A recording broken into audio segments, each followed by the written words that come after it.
Good morning guys. So andito tayo ngayon sa ating poultry kahit maulan dahil minomonitor natin ang ating production at the same time yung kondisyon ng ating mga alaga.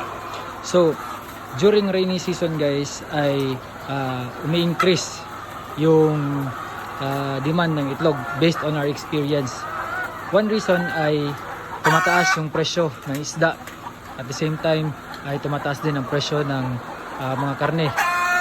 So automatically yung mga consumers ay naghahanap ng alternative source ng food na mas cheaper.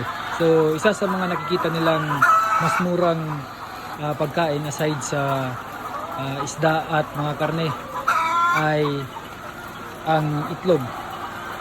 So in-expect natin na kapag tag-ulan ay automatic yan, tumataas talaga yung demand ng itlog.